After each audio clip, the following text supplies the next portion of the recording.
Awesome. All right, guys. Well, hey, it's 7:01. Let's get going here. Appreciate everybody being on tonight. Just a couple things. We're very fortunate to have Coach Terry Steiner on here, as always, on Thursday nights with Thursdays with Terry. My name is Frank Bumgardner. I'll be helping to moderate this webinar and monitoring any chat questions that you have to get to Coach Steiner and to Coach Chertow as well. So tonight we don't have Alex Conti on. Instead, we've got a special guest host. He's a member of our team here at Team Global Energy. He's been a great partner. So that's Tom Dolly. So Tom, welcome to the call, bud. Thank you, Frank. Thanks, guys. Nice to see you guys. Nice to be here. So let's get right to it. Coach Chertow, glad to have you on. As someone who's kind of grown up as in your progression of your camp system that, it's exploded and been leading in the country. It's been a great opportunity here just to have a chance to talk to you, get to hear your take a little bit on some things last night as we were talking about this call, and I'm looking forward to the next hour. So with everything that's going on, what have you been up to? Well, thanks for having me. I appreciate you guys. I look forward to sharing some stories and talking shop with you. What have I been up to? Well, I've been training in quarantine, working out, trying to stay fit and strong, getting after it, eating clean, and getting ready for summer camp. So I'm very excited. Obviously there has not been any wrestling in March and April and May, but here in Pennsylvania, we've kicked it in here in June. And Penn State's getting at it, any Lion Club's getting after it. There's different clubs in town, and my guys are wrestling. And next month, July, is my summer camp, and that's what I'm getting ready for. So I'm busy as heck with people asking me questions. Are you going to do it, aren't you? What's the cautions you're going to take? And answering those questions. And that's my preparation. That's my life's work, working with kids. And my summer camp is coming up here July 12th through 24th at the Penn State Toft Trees Convention Center. So we rent this space. It's a resort, and we sleep, eat, and wrestle in this conference center resort. It's a really nice situation. I've been running wrestling camps here in State College for over 25 years, and it's the most fun I have all year long. It's what I love to do. Man, that's exciting. So you guys are actually going to be able to run your camp. Are you going to have to do anything different with everything going on, or? Sure, I'm going to take all the appropriate precautions. Certainly the two guys that are wrestling are not socially distanced, but in general, lots of mat space, lots of sanitation, clean the mats really good, maximizing their hygiene, washing hands, obviously showering immediately after sessions. So we're not in a hot, stinking dorm room. We're in nice hotel rooms, so they're showering right after sessions. Instead of usually at camp, one of my big things is get as many partners as you can, right? That's why you go to camp, mix it up. A little different this summer. We're going to focus on 3 different partners, focus on those few guys you're going to work with most consistently. Certainly they have the liberty to add on to that, but a little less focused on that. So basically minimizing risk, taking the proper precautions to minimize risk. There's always going to be some risk in anything we do in society, but it's time to get back in the mats. It's time to wrestle, and I'm excited to hit the mats and help my guys succeed. That's awesome. That's as a high school coach, that's encouraging to hear, because I know here in Indiana, we're not quite there yet. We haven't reopened, things like that, but that's encouraging. I'm glad to hear that. Yeah, I mean, I just want everybody to do it as safely as possible, as healthy as possible, and as cleanly as possible. And certainly when they get home, be aware of not going around high-risk folks, whether it's grandparents or people with, pre-existing illnesses. We're really fortunate. I mean, fortunately, very few teenagers are getting sick, or youth, let alone passing away. So it's mostly affecting our older population, our sicker population. Certainly, we don't want to get exposed and then go expose them. So we got to be careful in that regard as well. But I feel comfortable and confident. We've been in the green zone here in rural Pennsylvania for over a month now, and I'm excited to get to work. And most importantly, just inspiring these kids to get after it. Interestingly, we're also going to teach a lot of things you can do without a mat, because let's face it, they leave my camp, they're going home. They're not going to have a mat in August, if at all, in the fall. So we're going to do a lot of high singles and slide bys and arm drags and duck unders and things you really don't need a mat for.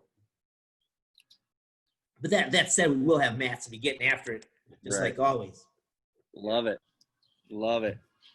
So Coach Steiner, you said you're up in North Dakota with the family right now. Not the best circumstances as we were talking about, but what's new? Yeah, a lot of family time lately. I'm just trying to stay healthy and do the right things up here. Yeah. Unfortunately, I had a couple uncles that passed away, and my mom's having some medical issues right now that we're trying to take care of.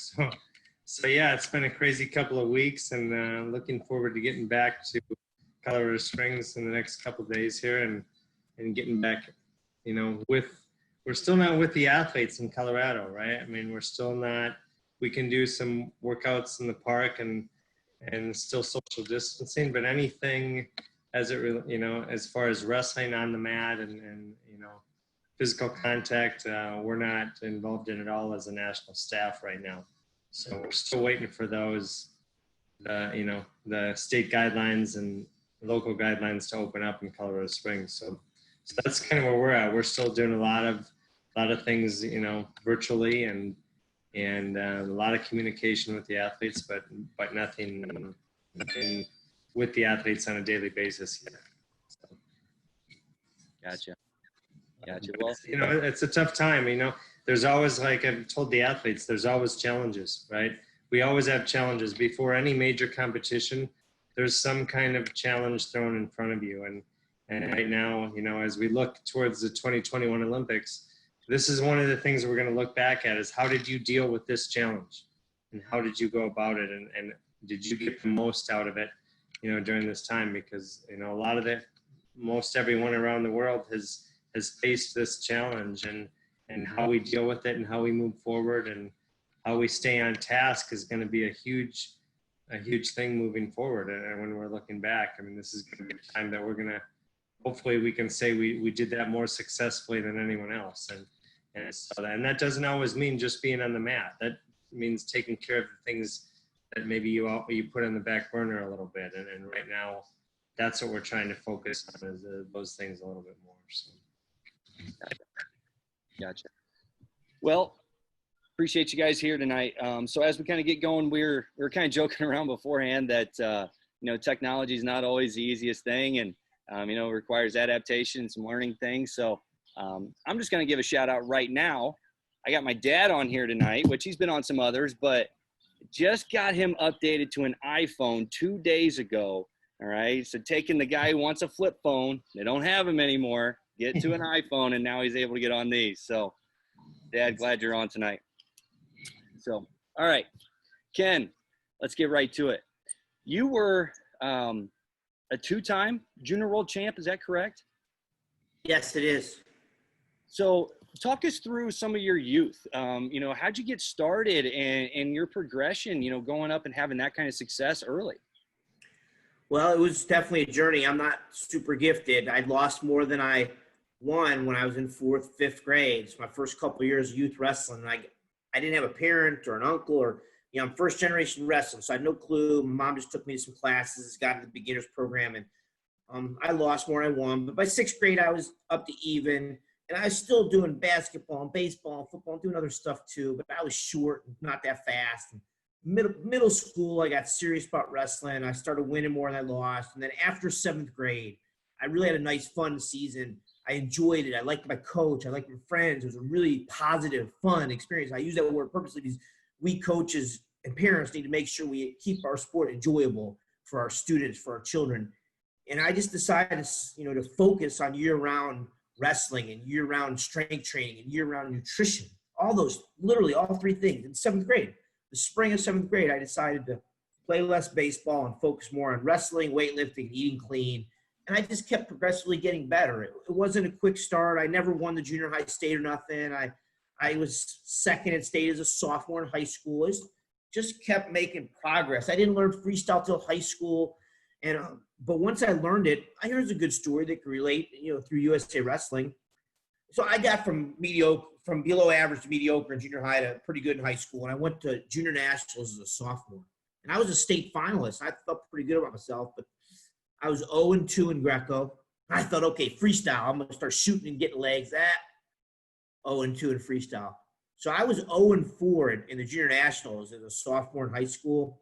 Quite a disappointing experience. I could have put my head between my legs and went back to West Virginia and been like, I'm never going to be national. But at that time, I made a commitment to year-round freestyle and Greco wrestling. And growing up in West Virginia, I didn't have many opportunities. I mean, even now today, there's not a lot of freestyle in West Virginia, but it's even more backward back then. So I had to travel into Ohio and Pennsylvania to get coaching and partners and tournaments. And I embraced it. I perfected my gut wrench. I perfected my front headlock series.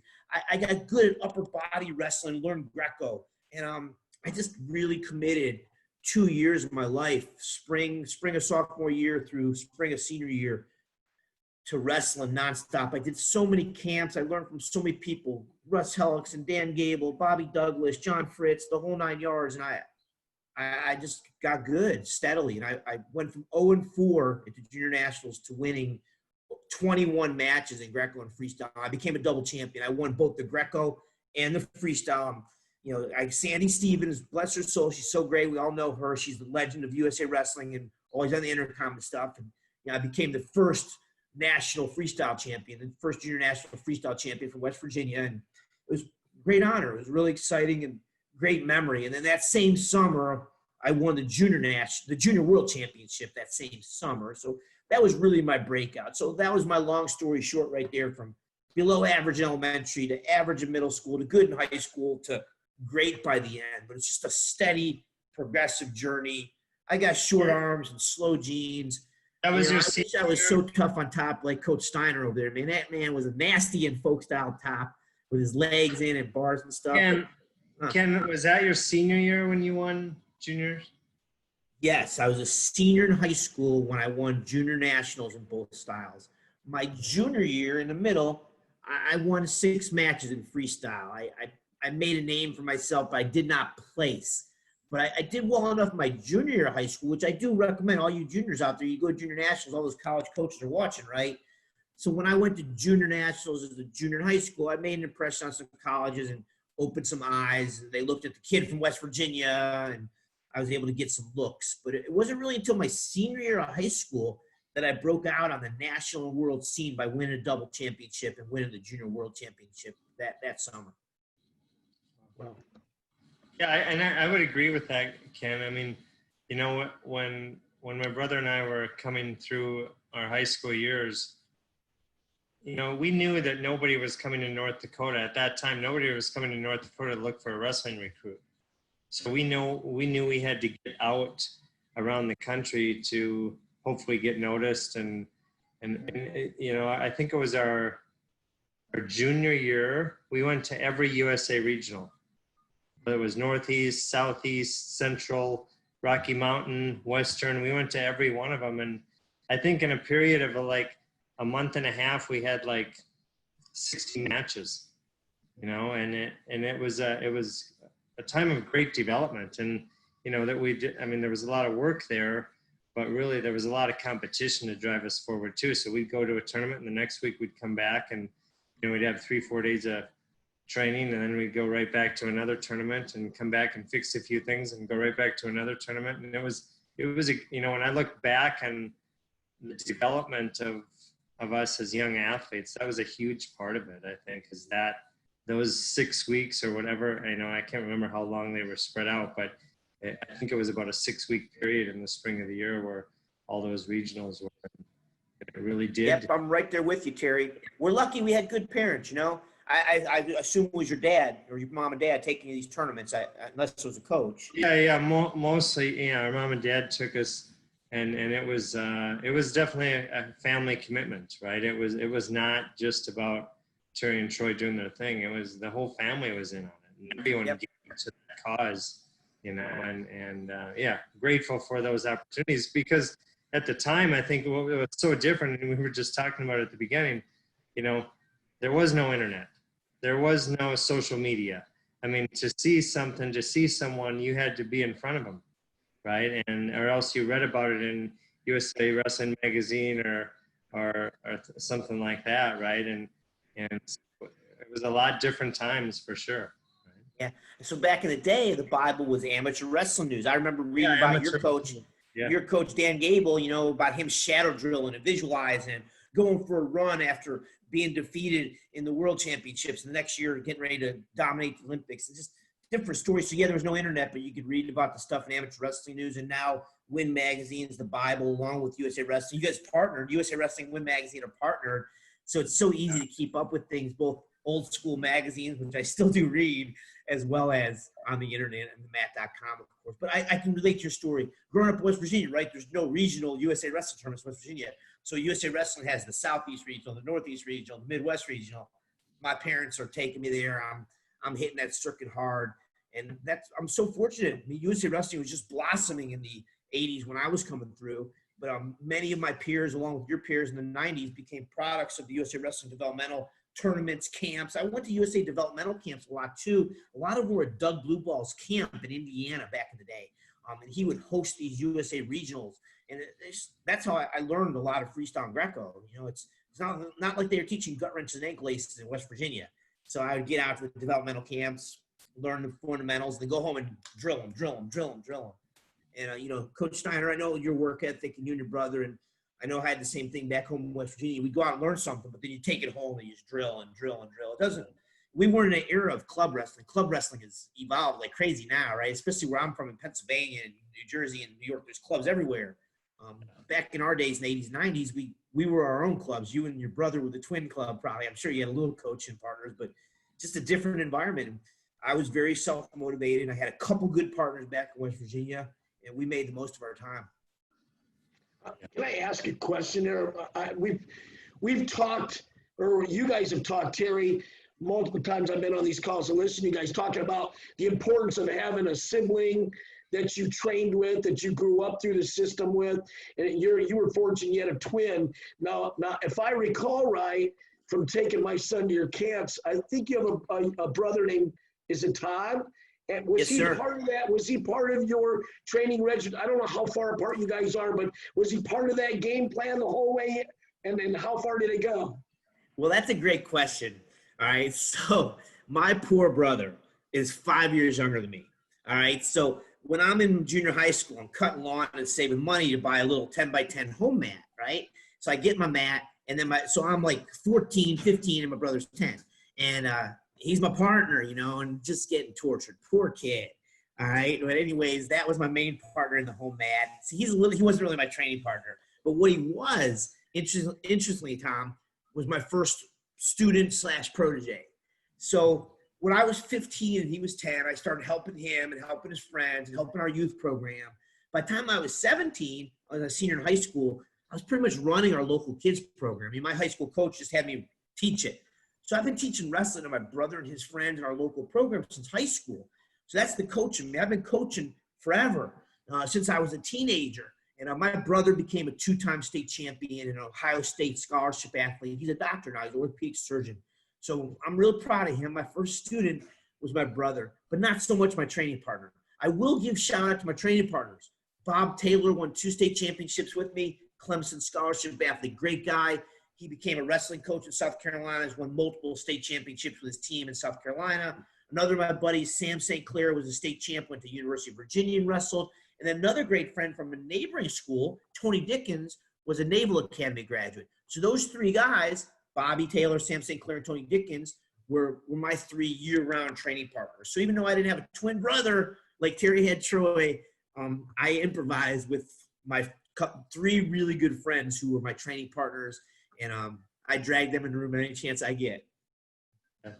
It's interesting knowing that, because we obviously had each other, right? And that was a huge part, I think, both of our successes is having each other. But we had a club coach and mentor really here in Bismarck. His name was Milo Trusty, and you know, to this day, I mean, Milo's now like 76 years old, but to this day, coaching, he's still on the mat. He's still an assistant coach with his son, who is a year younger than us, Monty Trusty, and he's won like 4 or 5 state titles in the state of Colorado. Now they live in Colorado, but he's won at Windsor High School in Colorado.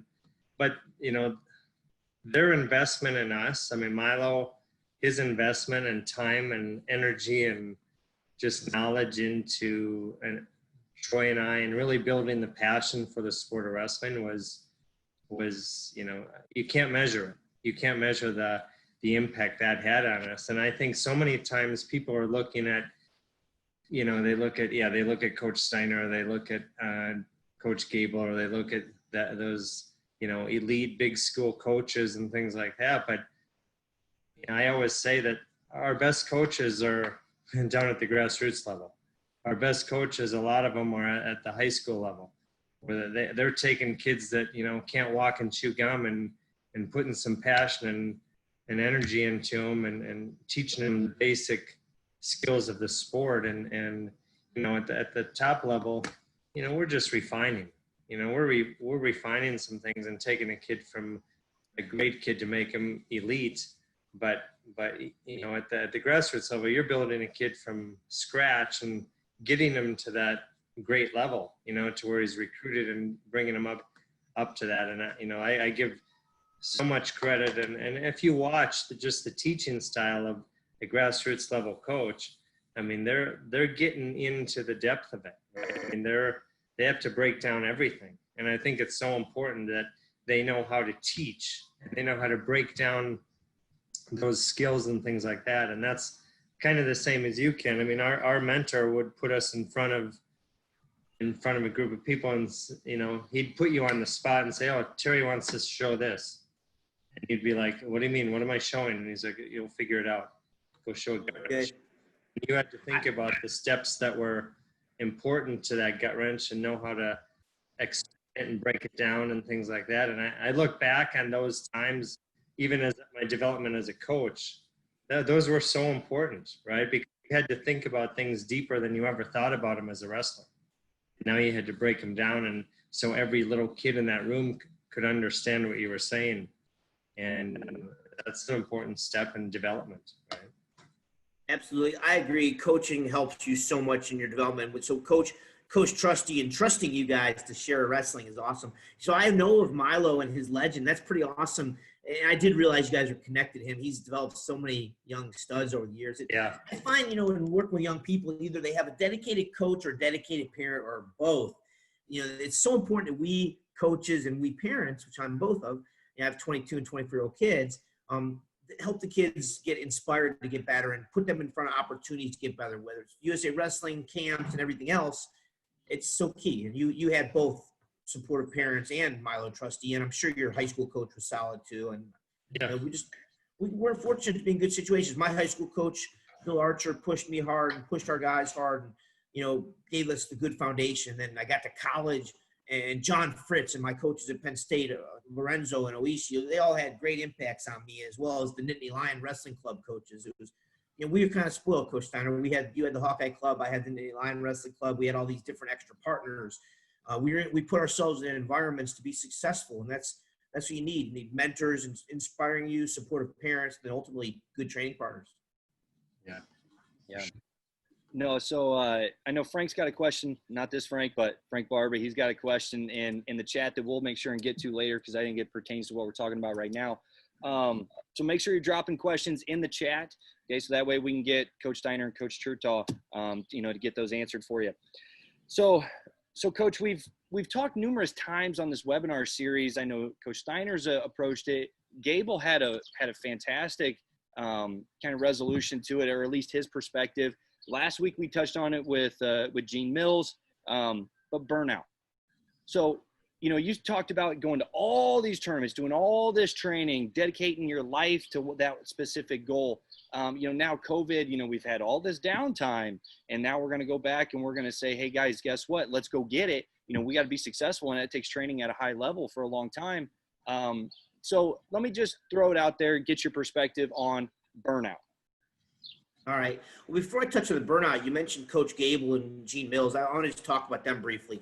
So Coach Gable was so inspiring to me growing up, and Coach Steiner got to wrestle for Dan Gable at Iowa. But just the intensity, the energy, the focus, the enthusiasm, the positive attitude.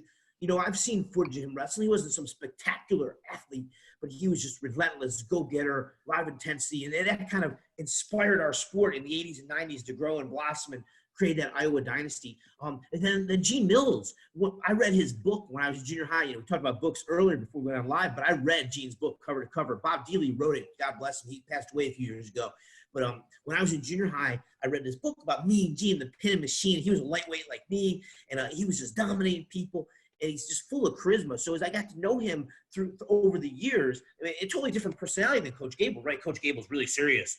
And I'm sure he has a lighter side too, but in general, pretty focused, intense. The Gene's like happy-go-lucky. When he goes on a mat, he's a mean killer machine. And it's different now. Different athletes have different personalities. This thing is pretty cool. And Gene and Dan are friendly, but totally different personalities. I just think it's very neat how wrestlers come in all sorts of sizes and shapes. So any body can wrestle of any size and shape. And then also personality-wise. Some guys are wired tight, they're aggressive, relentless. Other guys are more chill and calm.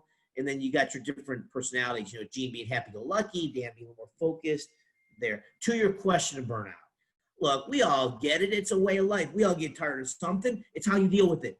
Who wants to wrestle 365 days a year, 7 days a week, and, you know, 2 a days and get after it? It's hard. But that's what I did. That's what I did in high school and college, to go from good to great.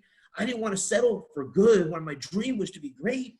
So I did the extra. And when I got a little tired of it, I pushed through it. I mean, I did. Sure, I would take a day off here and there, but I wouldn't walk away from it for 3 or 4 months ever. I decided when I was in middle school that I wanted to reach my fullest potential. So yeah, I didn't have burnout. We all get it. But it's mind over matter. You got to decide you're going to push through it. And sure, and it's okay to take a little bit of time off here and there when your body or mind feel a need for a break. It's okay to take a break sometime. We're all human. But think, well, I only want to do it 4 months out of the year, 6 months out of the year. How can you possibly reach your fullest potential? It's just not possible. And I'm fine with guys that play 3 sports. If they want to play 3 sports in high school, that's fine. That's their choice. But they're never going to reach their fullest potential as a wrestler if they're only wrestling a little bit, if they're only wrestling in the winter and then a little bit in the spring. And there's just so many opportunities now with USA Wrestling and camps to do extra all spring and summer. Obviously, this COVID thing was an exception. But all the more reason now as we're getting back into it to hit it really hard and make the most of the summer and fall and do the extra. And even if it does involve limiting your partners and social distancing, what have you, you make the most of that time. So that's my thought on burnout. Nobody's burned out now. Everybody's hungry to get after it. So let's get to it. But that's my general thoughts on burnout. Each situation is specific. And I think a lot of it the same. I'll probably say it in a different way, but I think it's the same. I mean, I think that, you know, what is burnout really? When people are talking about burnout, they're really talking about a lack of motivation, right? Or a drop off in motivation somewhere. I mean, so again, what you come back to, what is your why? Why do you want to do something? If you have a strong why, there's no obstacle that, you know, that's going to stop you. I mean, look at a parent that, you know, their why is putting food on the table for their kids. You think about, they think about how they feel every day going to work. I mean, my dad was a hard laborer. So did he feel like going to work every day? No, I know he didn't, right? It's not, he went to work a lot of days not feeling like going to work, but he went because he was committed to his family and doing the right thing for his family. And you know, we're doing something we love to do. This is a choice, right? I mean, my wrestling career was something, and even now as a coach, I don't feel like I've ever worked. I mean, really, I mean, I'm doing something I love to do every day. You know, my dad was doing something that probably he didn't love to do. He was just putting food on the table and a paycheck and insurance in the bank, right? And so we get a choice of what we want to do. But you know, I think that everyone has to realize, and you know, I know raising my daughter was the same way. It's like, you're not going to always feel good about something. There's going to be days when you do not feel like doing that. And you have to be willing to go through some obstacles and some tough times to get anything worthwhile. Right? And nothing comes for free. And that's the other analogy I use is, you know, I love my daughter to death. Right? It doesn't mean I enjoy her every day. Right? And we can all relate to that as parents, right? Just because you love something, you know, you're not going to enjoy it every day. I love the sport of wrestling. Do I enjoy every moment of it? No, probably not, but it's just part of it. You have to go through tough things and some things you don't want to do. There's a part of every job, a part of every business, a part of every, you know, goal that you're ever going to set that there's going to be parts of it that you don't really want to do, you know, that you'd rather be doing something else, but it's just part of the equation. And you have to be willing to go through those things. And if you're willing to go through, then anything is possible. But I think feeling good all the time, doing what you want to do all the time, you know, that's not necessarily the case. Right? You're going to have to, you know, go through some things, right? I got two questions here, two-pronged question. One of them's directed for both of you, I think, and that's you know, and I think you've touched on it before, Terry, and I know we've had conversation with Coach Brad Harper before about it, and that's, you know, how early do you want to start, or how early do you accept starting kids? And I know, Ken, you have one of the largest youth camps, you know, systems in the country. I remember, I think your camp actually was the only camp I ever seen at the time when my son was 10 years old that I could take him to. Everything was geared around high school at the time, and here I could take a 10-year-old to your camp. So first time I ever seen anything below, you know, middle school age. So I want to know what both of your philosophies are on that, on starting them early. And then the other part of that question was on burnout, Frank. You guys, sometimes do you think it's not necessarily just a burnout from the sport itself, but maybe the coaching style is stale? And you just maybe being introduced to someone that does things a little different and brings a new spark to that person, gets them excited. So there's my two questions for you guys. Yeah, well, I'll go first. I mean, I think with the burnout thing with that, I think, yeah, you have to have, when I look back at my youth and I look back at my, you know, our mentor and Coach Milo Trusty, I mean, the one thing he did so great was he kept it fun, right? And not that we didn't work. It wasn't like we were playing games, but he changed up the drills. He changed up the running. He changed up the lifting. You know, instead of going out and doing quarter-mile sprints, we were going through obstacle courses, but it was still a sprint. You were still totally exhausted at the end, but you were climbing trees and going around this and going around that. And I mean, it was always, and you'd come back to the line and be like, what was my time? 1 minute. Can I do it again? You know, it wasn't like, oh, we got another one. He always kept it exciting and changed it up. And so I think that mundaneness, yeah, you know, so you got to change it up to keep things like that. And Coach Gable was the opposite. I mean, well, not the opposite, but kind of in a different way. You never knew what was coming. We'd come in and think we were going to wrestling practice. He'd say, put on your running shoes, right? We'd come in for a morning run and think we were running, and he'd say, get your wrestling shoes on, and, you know, we're gonna wrestle, and then afterwards we'll do something else. We never knew from minute to minute to minute what was happening in that practice. And that was challenging mentally, but it was also refreshing, because it wasn't like, oh, that we got, you know, this drill for the next 5 minutes again and again. It was always, he always changed it up, and it was always a new curve there, right? And I think that's so important, especially when you're working with youth, right? Because your job, I think, as a grassroots level coach, is to build the passion of the sport in their mind, and then, so they live, eat, and breathe wrestling, right? And that's what they want to do, and that's what they look forward to every day. I think that's the purpose. You can teach forever, but you have to help them fall in love with the sport, and like Ken said, with his wrestling coaches and his wrestling buddies and the wrestling environment. And once you do that, right? Once you fall in love, you can teach that kid forever. They have to fall in love with it first. Otherwise, you're going to lose them along the way. And I think that so many times, and I think it comes from probably pressure at home or whatever, where we're so concerned about results. And results really don't matter those first few years. Now, how much you put a kid in a sport and this, I think it's very individual. Every kid is different. But I think just don't make it everything, right? It can't be everything to that kid when they're in 5th grade, right? They have to have other aspects of life. They have to still be a kid. They have to still go fishing. They have to still, you know, go play baseball or something like that for a couple months and get away from it and change it up. But I'm not saying that they can't wrestle that, you know, hard practices that young, and it can't be, you know, you can't demand a certain standard of them. I think those things still need to be real. I mean, I knew from a very young age, there was still a standard when we walked in that wrestling room. There was still expectation that you were going to work hard and not talk and not, you know, not pay attention and things like that. There was an expectation there when you walked in the wrestling room, but so it was meaningful, but I think it was still, you know, still fun with it, you know. So I think you just have to instill that passion in the sport at that age. Go ahead.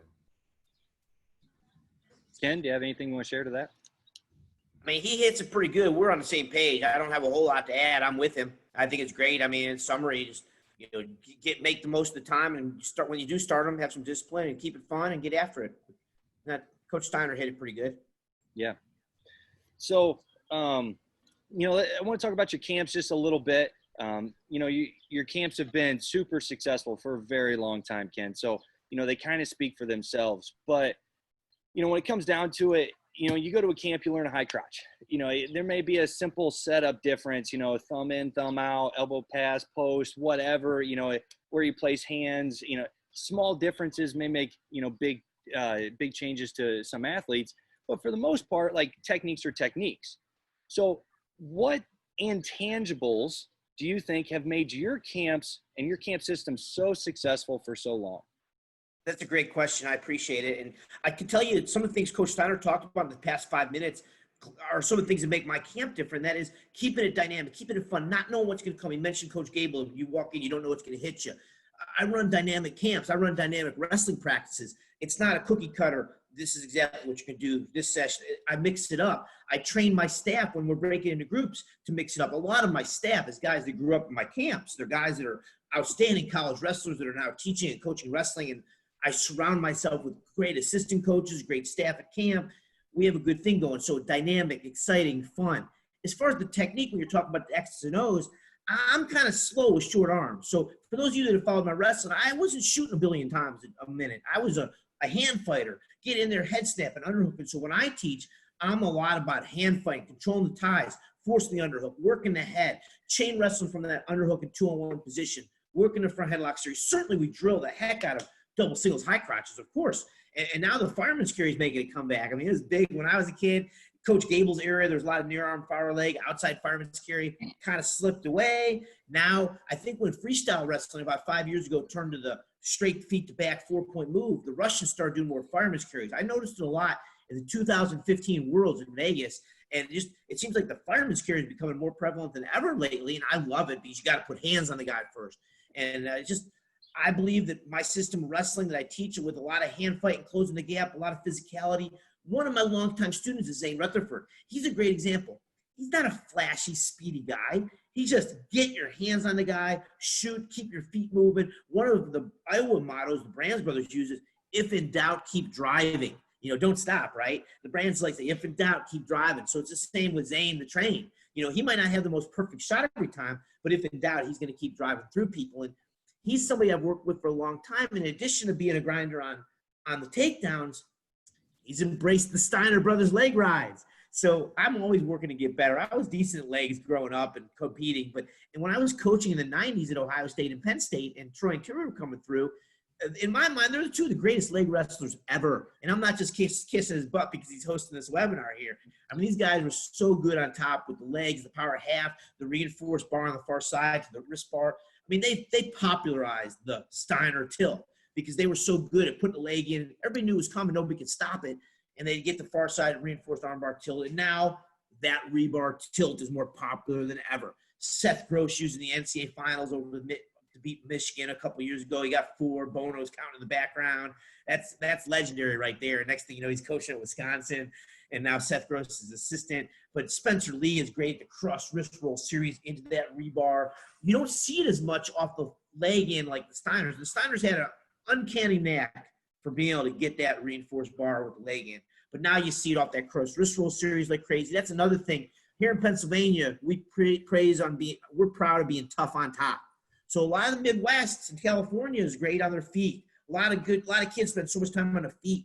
But the culture here of Pennsylvania wrestling and of my camps is a lot of top and bottom wrestling too. And it's a difference maker for Penn State as well. Penn State is very good on top and bottom. All their athletes are pretty well rounded, good in all 3 positions. And that's an emphasis of the culture here, the Sandersons and Cunningham putting a lot of emphasis on it, and just the guys putting a lot of time and energy to be good at all 3 positions, which is a must. So those are some of the things that I try to instill in my camp. Beyond the mats, the camaraderie of meeting people. I mean, kids grow up, so we sleep, eat, and wrestle in these hotel convention centers. Coach Steiner was at my camp in Denver maybe 6, 8, 10 years ago. We put people all together in a conference center. We wrestle, eat, sleep there. It's a nice setup. So here in State College, I use the Penn State Tough Trees Resort. It's about 4 miles off campus, and we eat, sleep, and wrestle there. It's a really nice setup. So I'm not into cushy stuff, but man, it's good to be able to go to your hotel room and rest in the air conditioning and get a good shower between sessions.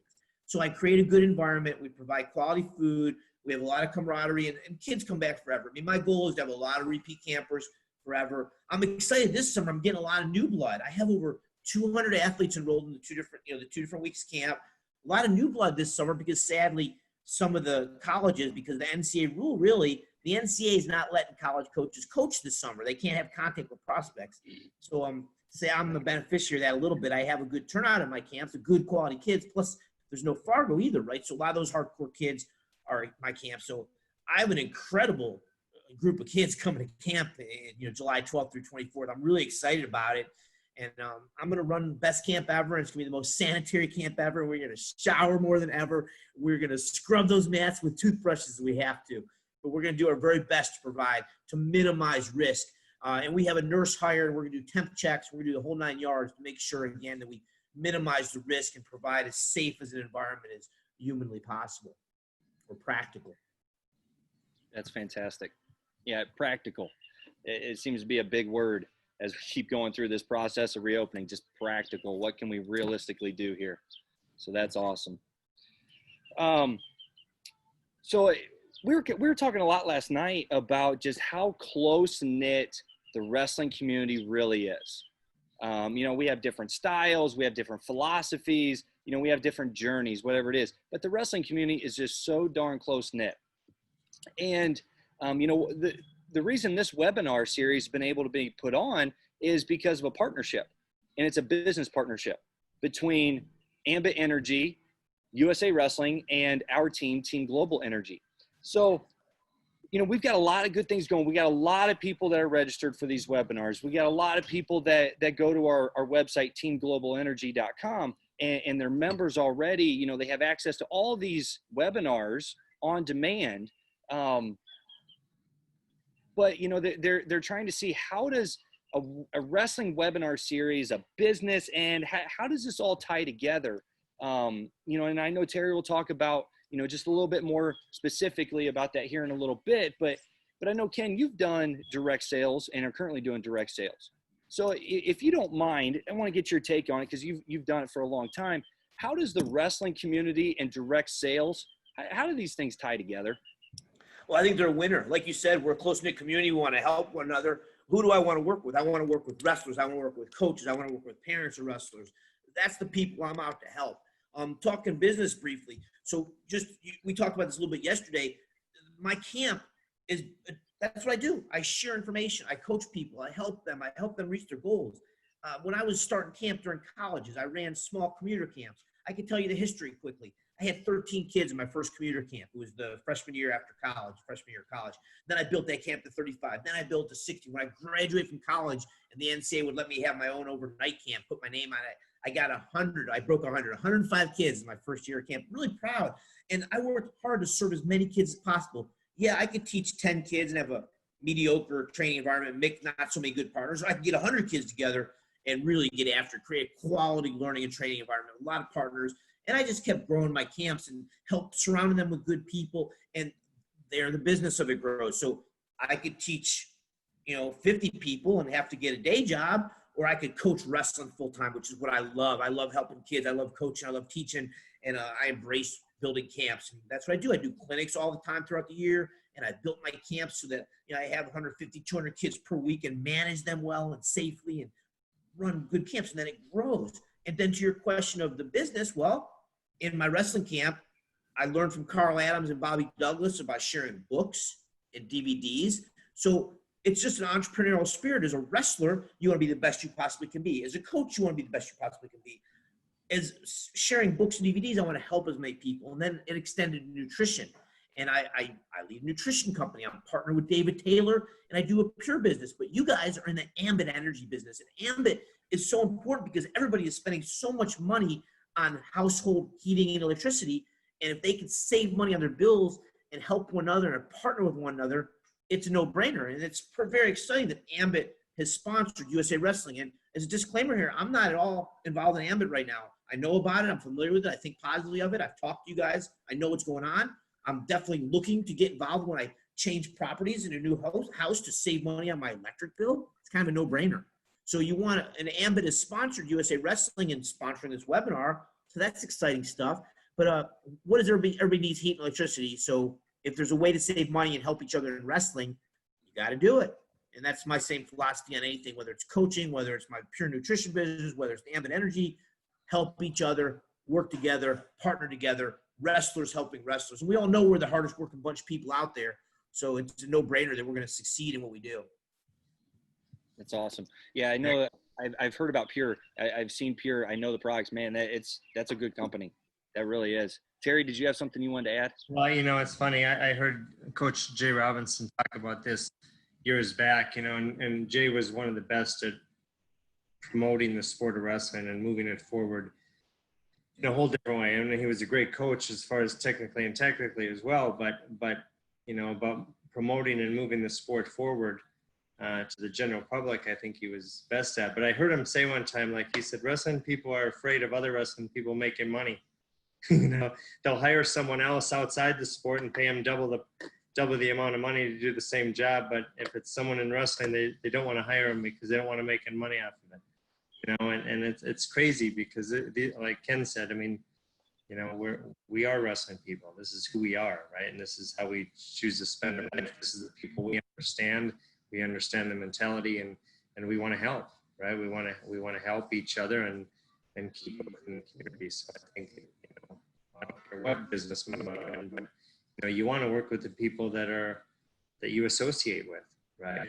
And that's where the comfort level comes as well, and the trust level. I mean, one thing I heard a long time ago was wrestling coaches, we may not be rich in the pocket, but we're rich with friendships. Right? We're rich with trust and just that close bond, right? And we have a lot of relationships like that, and so why not help each other out along the way, in whatever pursuit we're doing. So Yeah, I know. I've talked to a couple people there in Pennsylvania about our partnership and about Ambit Energy, and we're really excited because we think we got some things coming your guys' way out east there. So hopefully you'll be hearing some big things real soon. So we got about 10, 15 minutes left. Let's get some questions here. We've got several questions here in the chat. And if you have any, throw them in the chat right now. Hopefully we can get to them. All right. So Frank Barbie had a question earlier. Due to COVID and your wrestling camp restrictions, are they different in Pennsylvania from the National Federation rules and maybe even USA? Well, in my area of Pennsylvania, we're in a green zone and we're able to have people together in groups. I'm going to break into small groups in my wrestling camp, and I'm going to do the best I can to follow the different policies and guidelines. So each section of the country is a little different, but I can't speak to the detail. I just follow the CDC guidelines as best as practical. Right. From a USA Wrestling standpoint, I mean, number one is following the state and local guidelines to entering back into training. But, as a national organization, you don't want to be first necessarily out there, but you want to be right. You don't want to be first and all of a sudden you start a camp and you have 20 people, rise up with COVID. Rich Bender, our executive director, has said it from the beginning. This will open up at the local level first, right?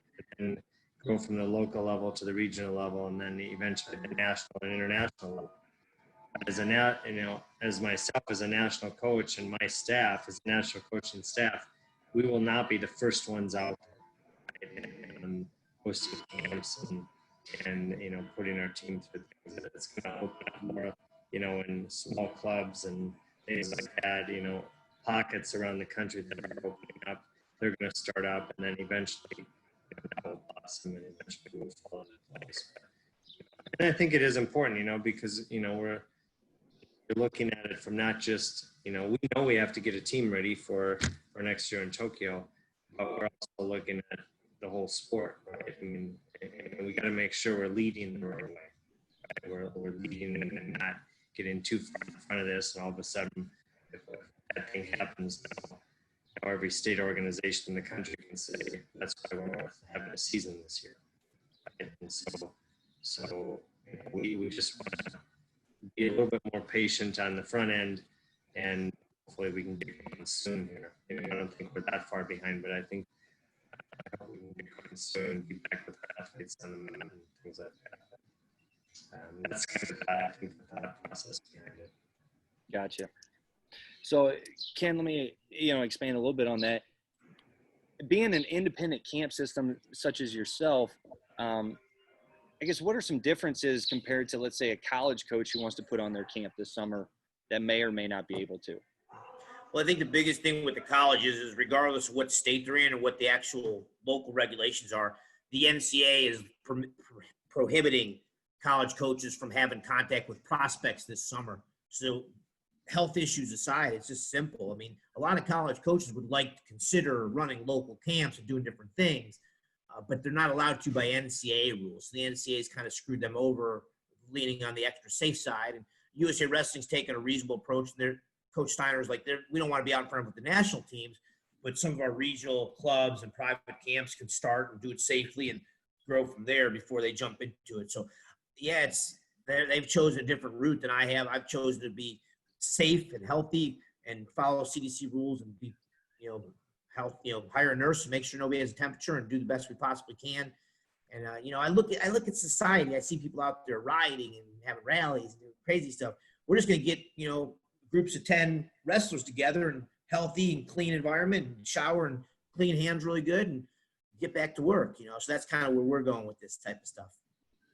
Yeah. So I look at it as small group personalized training, and we're going to have a high level of hygiene, both with our hands, our showers, and our mat mop, and we're going to do it positively and go from there. Nice. So talking about training a little bit real quick and talking about peaking, this is coming from Colin Moore. So can you talk about training your wrestlers to peak at the right time? What does that mean to you? How do you plan for it? Well, I got to defer to Coach Steiner. If my memory serves me right, he had 3 world champions last year in 2000, last world championship. Is that right? 2019? Yes. He did. 3. It's crazy. That's awesome, man. For y'all don't know the history of women's wrestling, what have you, the Asians have dominated. The European, Eastern European countries have dominated. Our women's wrestling just keeps getting crazy good. Coach Steiner, I don't know, he's probably been in there 15 years, not to guess off the top of my head, but leading the women's program, building the women's program, popularizing the sport. Now it's an NCAA emerging sport. It's just growing like crazy. And our only Olympic gold medalist champion ever was Helen Rulis. And I know Helen really good from my camps. She came when she was 12, 13, 14, a few times in a row and blossomed new champion. We don't have any Olympic champions besides her yet. But after 3 world champions, we got really high hopes. And I'll shut up and let Coach Steiner take it from there. But that's some exciting times as far as peaking. Yeah, well, thanks, Ken. So, yeah, I mean, I think, how I start, and, I start when we start the year, we program backwards. We start at the World Championships and we work backwards. So as we start peaking in, I think the biggest thing is, as a wrestler and the wrestling mentality is we always think more is better, right? And I would say for 90% of the time, I agree with that philosophy 100%. You can always do more, and if you do 10 more reps or 20 more reps or another half hour, I would agree with that. But when you start getting down into that last 6 weeks before competition, you really have to start paying attention to the periodization of your training, right? And what you're doing, and making sure that, as you get closer, rest and recovery become just as important or more important than any training you're going to do. Because not only are you resting your body and recovering your body, but you're preparing your mind, right? And you're refreshing your mind along the way. And really that's going to be, at the highest level, the difference between athletes is not that much, but what's going on between the ears is going to be probably the most important step, right? And the biggest thing that you can really change in a short time. And I'm going to just talk about, the period of my career personally that I really learned from and grew from. And that was my senior year of college. I was ranked number 1 and undefeated going into the Big Ten championships. And at the Big Ten championships, I got beat by Troy Sunderland from Penn State.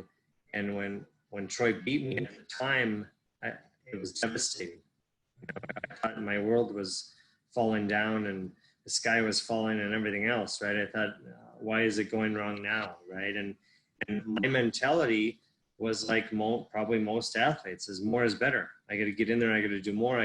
So already the next day we traveled back to Iowa City. The championships that year were at Ohio State, I believe. And we traveled back to Iowa City and it should have been a recovery day, really. And I got in there and I started working out. And Coach Zaleski was an assistant coach at the time, under Coach Gable, and he pulled me aside and he said, I don't want to see you in this wrestling room. I said, what do you mean? He said, I told you, you heard me what I said. He said, I don't want to see you in the wrestling room unless we call you and tell you to be in here.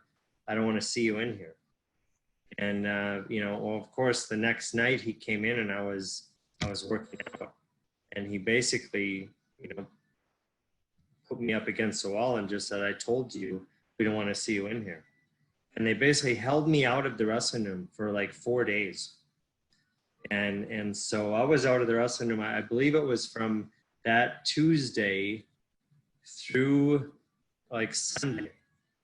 And they wouldn't let me in the wrestling room. And I couldn't, I don't know if I could understand it, but what it did is it gave me time to really think about what was important to me, why this was important to me, right? It gave my body time to heal up and rest and recover.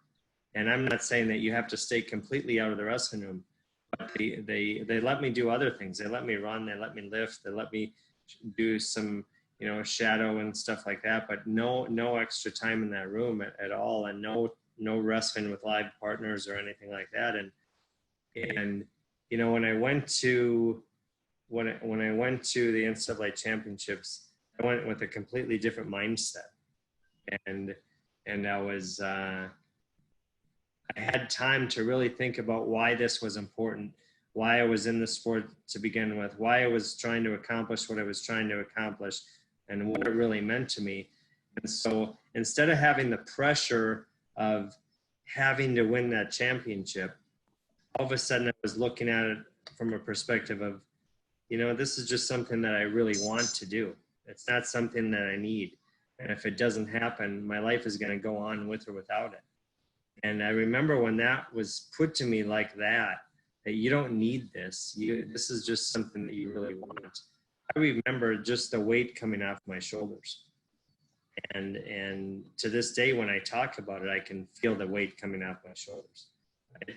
And that was a huge change for me going in. And when I went into the NCAA championships, it wasn't about trying to do something because I had this weight on my shoulders. It was trying to prove to myself that I could do it.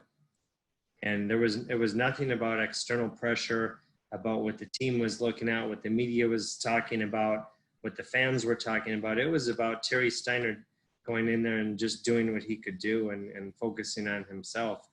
And I firmly believe that if I would have, to this day, that if I would have won the Big Tens, I wouldn't have won the NCAA championships. Because I would have went into the NCAAs the way I went into the Big Tens. And when I went into the Big Tens, I was feeling pressure. I just wanted to win and be done.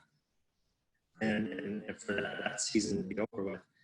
And that change and that 10 days between the Big Tens and the NCAA championships was a difference maker for me. And so it taught me a lot. So as we're preparing athletes for the world championships or anything like that, I really, really, really try to back off and let them do the things that they feel are important, but really hold them off the mat quite a bit. We don't wrestle hard a lot. We don't do a lot of that stuff. Maybe they'll get some join in, we'll get some sparring in and stuff like that, but no, not a lot of live wrestling that last, week. If it is, it's very shortened to the point now. And so I think I've learned a lot from that, you got to at some point back off so you can rise up. And I always used to think that, why can't I always be at this high level? And over time, you realize that it's going to be like this. Your season's going to be like this. And you have to go down to get those high peaks. Otherwise, you're never going to get the high peak. You may have a high level, but you're not going to get that high peak. And so that's really how, we look at it. But, having said that, every athlete is different, right? Every athlete has different needs. And so it's really reading the athlete and what they're doing. And I think that's the one thing, looking back at what Coach Cable did, and hopefully we can talk about that some more and in future webinars. But he was a master at treating each, keeping a certain standard for his team, but treating each athlete within that team a little bit different. And he did a great job at that. And so you always felt that you were the most important person on that team. Right. So Awesome. Well, I think we got time for just one more question here. So Chris had one. Philosophy on training weight classes differently. I guess you could take that several different ways. So Ken, how do you want to approach that? Well, I think there's some individual differences there beyond the weight classes, but in general, generally speaking, big guys are hand fighting, slide bys, underhooks, throw bys, front headlocks. Don't shoot, commit your knees and stay down there as much. Whereby you got these little jitterbug guys, lightweights, they're going to be better. They're generally speaking better with leg attacks and getting quick and hitting angles, hitting corners. They have more speed, agility. There's more diversity. There's less hand, and there's still hand fighting, but it's more loose ties and elbow shoves and quick head snaps, quick stuff, as opposed to the controlling of ties. Now, me as an athlete, I realized when I was about 15, 16, that I wasn't real quick and I had short arms. So I just decided I wasn't going to shoot all the time like so many people do, and I was going to get a hold of people. I mean, I joke around in West Virginia style, grab them, throw them down, and pin them. I mean, you got to get your hands on people. So many kids spend so much time far apart. Now, look, I trained with John Smith for like 6 years. If I had that kind of speed, agility, flexibility, and could get in there in low singles and do that stuff, that's obviously a tremendous way to go. If you could do like Jordan Burroughs and body fake like crazy, and God bless him, he body fakes so much. I love watching them Europeans. They don't know what's hitting them. And it's so hard to keep up. And his double's unstoppable for so many years. He's still using it at 30, But he's evolved and does some other things as well, very well. And he's a wonderful student of sport. But his pace, he dictates the pace. Him and John Smith have those body fakes that are just unstoppable, and I could never do that. I had to grab hold of people. So, it depends on the person's style, depends on their body type, depends on their size. There's so many variables, but in general, sure, big guys control ties, little guys a little more nimble. Same thing on bottom. I mean, little guys on bottom, they can chain wrestle like crazy. Big guy wrestling, especially at the college level, you see all this boring quad pod, knee slide. It's pretty conservative on bottom, and they strong arm their way to their feet and stuff. So, I mean, we're on a short time here, but that's a pretty short summary of my thoughts on training different athletes of different weight classes, what have you. Yeah. I think you have to find the individual strengths, right? I mean, everyone has a strength, right? And what is that strength? And then work around it and build off of it, right?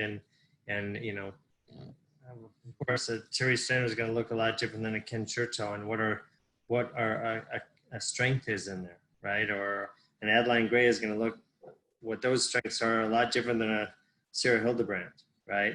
And you have to work within that and help develop from there, right? Find the athlete's strengths, help them recognize what they actually are, right? Because I think if you ask a lot of, it surprised me when I was a cadet coach for the state of Wisconsin and their system. I was a state cadet coach.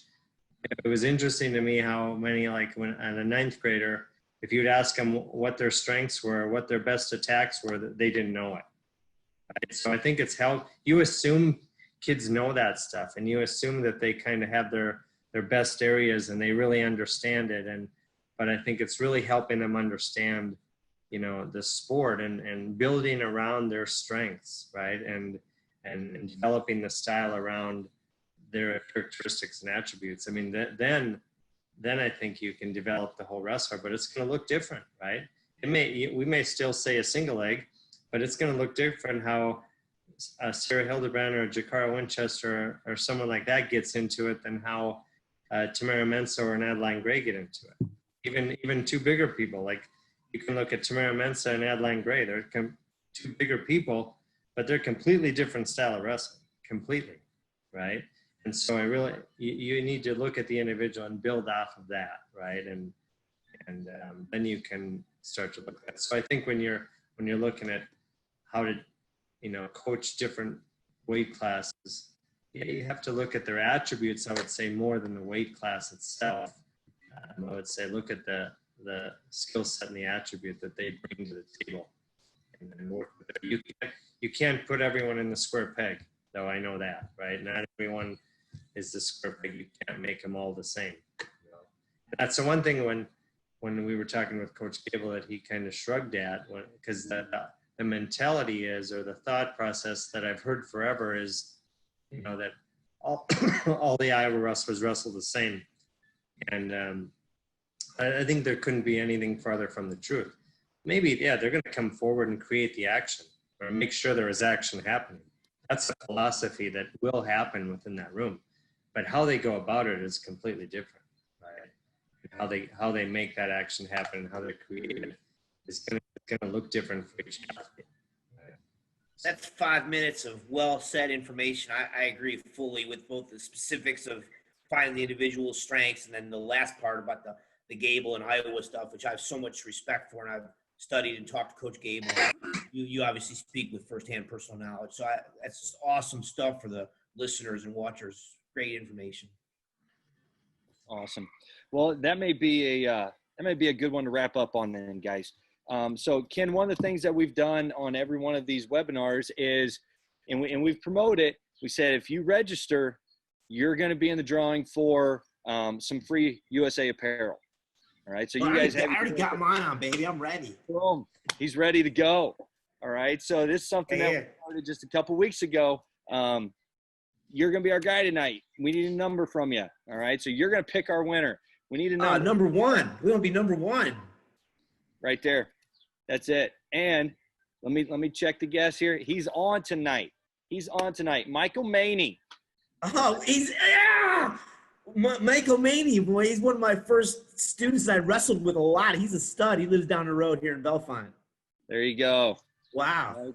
So we're going to get an email out to him, get some info, and get some swag to him soon. All-American Lock Cave, Pennsylvania State champion, 2-time All-American for Lock Cave, if my memory serves me right, which it probably does. So he's coached Bellefonte High School. He's done great work. There we go. Perfect. See? Pays off to be on these webinars. All right. So, Terry, did you want to say a couple words about our partnership that we have here? Yeah, I just want to encourage people. First of all, I want to thank everyone for being on.